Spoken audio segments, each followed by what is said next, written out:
All right. So real quickly, I want to show. I've got a Chieftain Busker soprano D, and then I've got a Mazur soprano D, and I've got a Dante.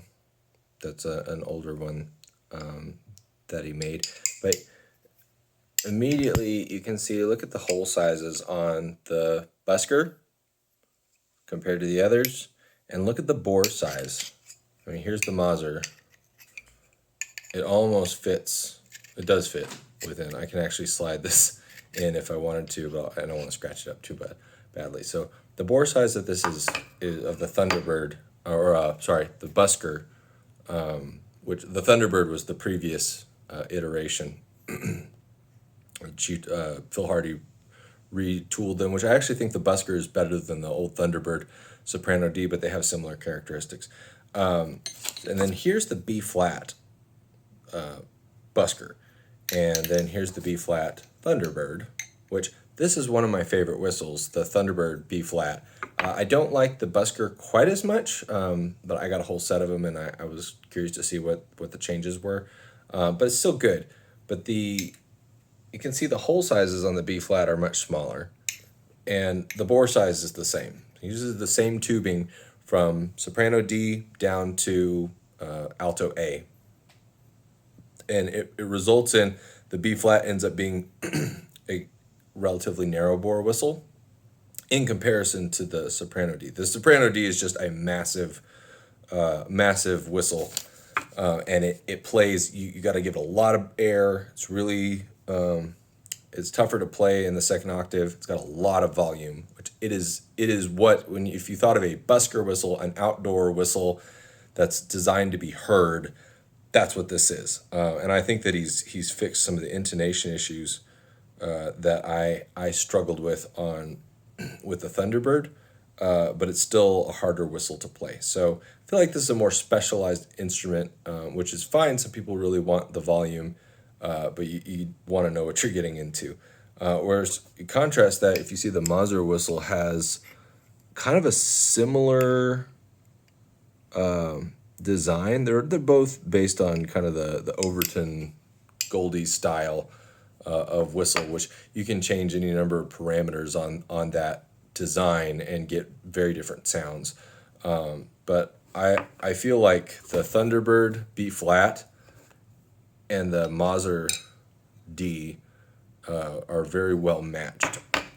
So that being said, I'll go ahead and here's the Thunderbird B flat, just for reference.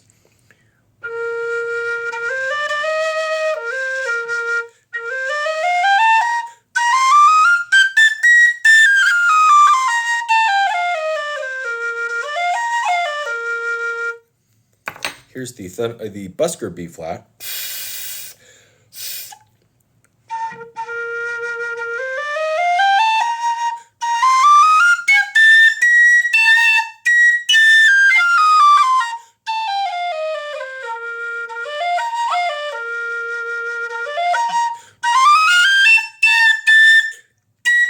So a little bit tougher on that transition into the third octave, which I don't use that very often, so that doesn't bother me. But there's definitely, it feels like he's rebalanced it a little bit, and I prefer the Thunderbird, honestly.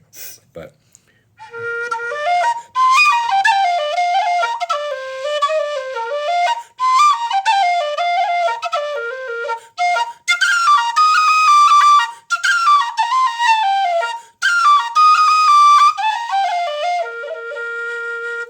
so that's the Busker. That's the current model. And here's the Thunderbird D.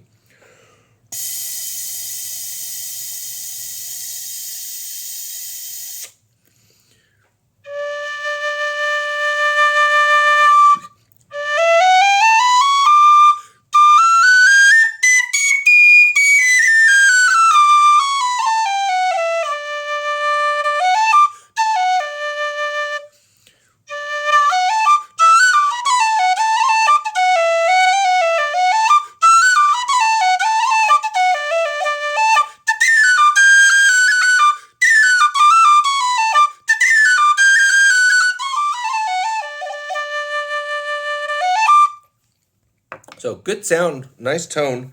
Earplugs in, so the volume's not really a problem. It just takes a lot of pressure. You have to play it with conviction. And here's the Mazur whistle for comparison.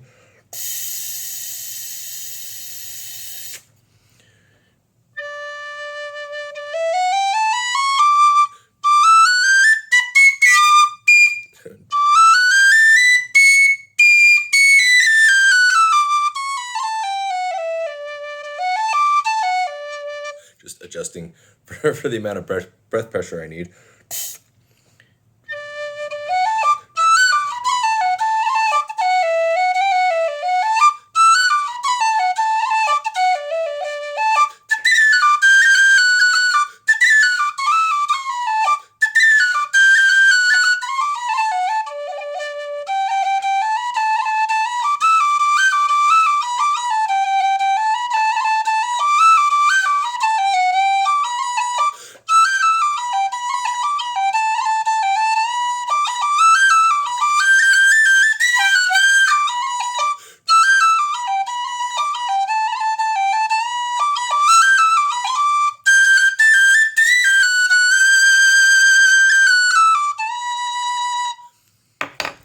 Here's the Busker again.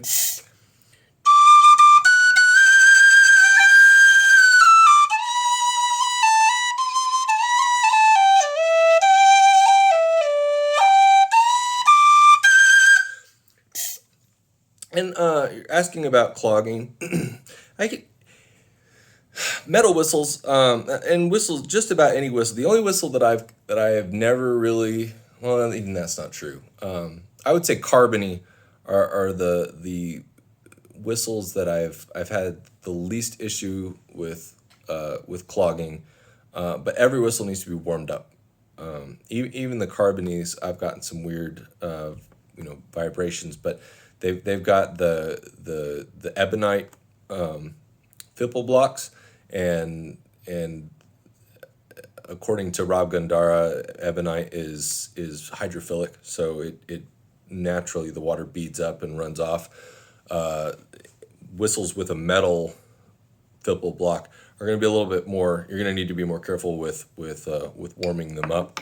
And a lot of any whistle. I mean, Berks are fairly resistant to clogging, but you can still, like, if you play them cold, you'll lose the overtones. Same thing with MK whistles. My MK Low D doesn't have a lot of issues with clogging, but if I blow it cold, it can kind of cloud, the tone can kind of cloud over a little bit, so you're not getting the high definition tone. So it's really just kind of consideration. I haven't noticed a lot of clogging with the Mazur whistle, but it's not that it can't. I just haven't.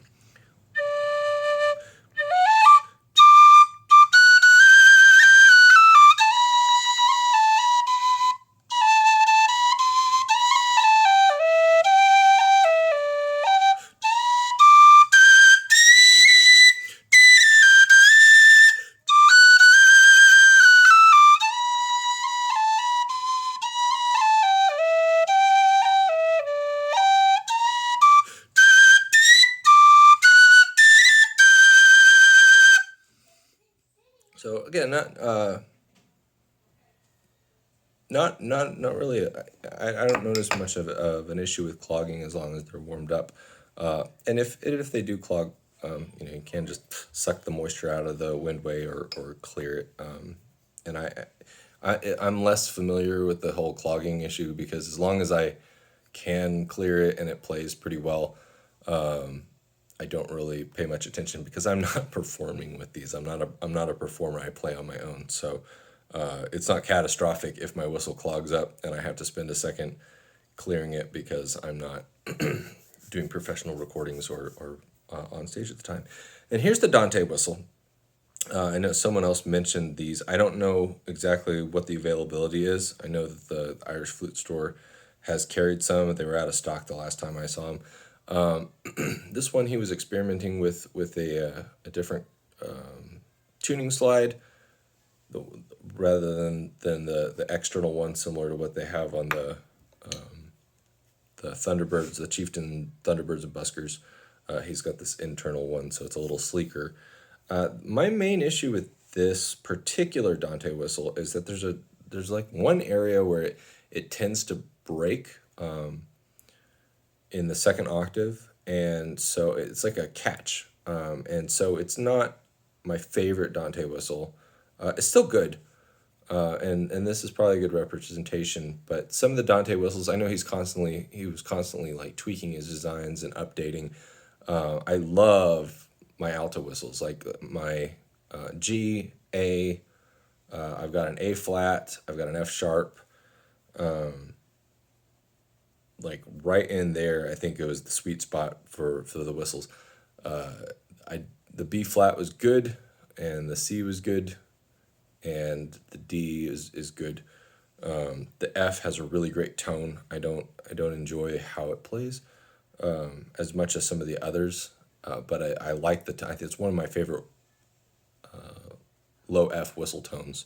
So I feel like at least for my set, I really like the way the mix of playing characteristics and sounds that I get from the kind of the middle of the range more than I did. I didn't like the low D as much, or the higher whistles as much.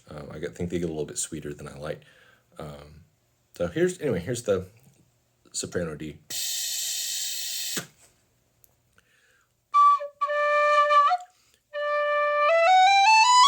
It doesn't take as much breath as some of the others.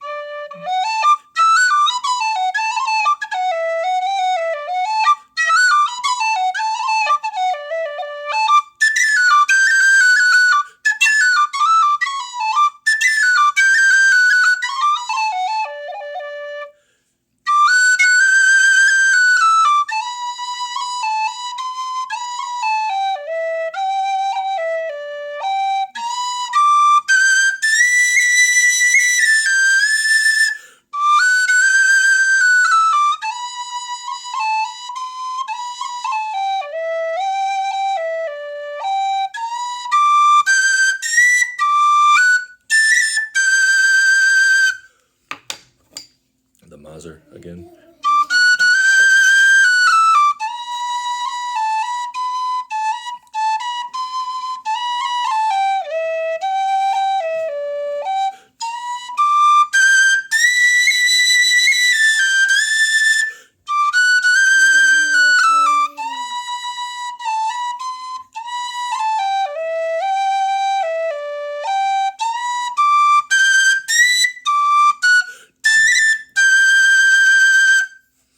So a little bit more texture to the tone that I like on that one. Again, the Mazur, there's nothing really wrong with it. I think it's kind of right here to.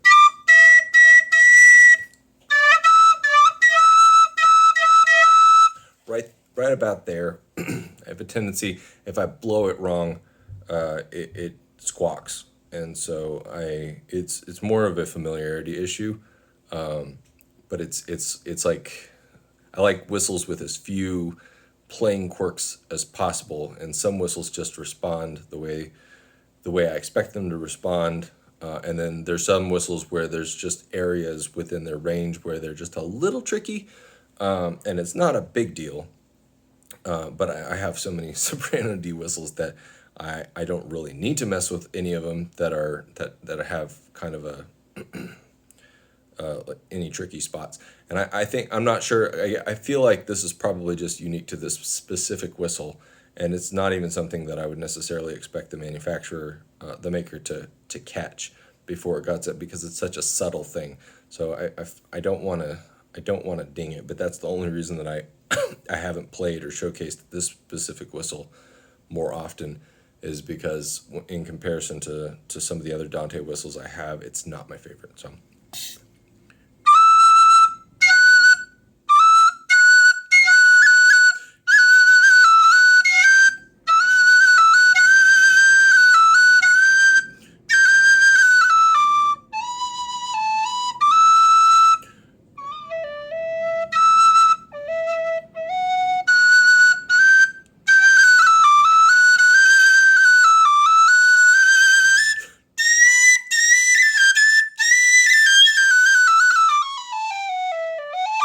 So you see, I just playing around with it. I'm smoothing out that area. So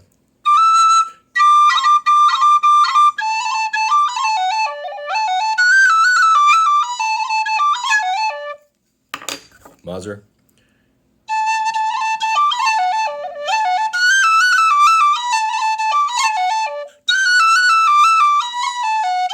So you can see it's slightly more open, a little bit of a warmer sound. Here's the busker.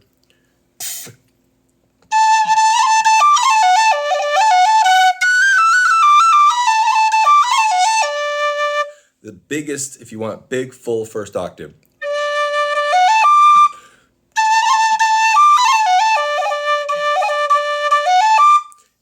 The busker is the whistle you want.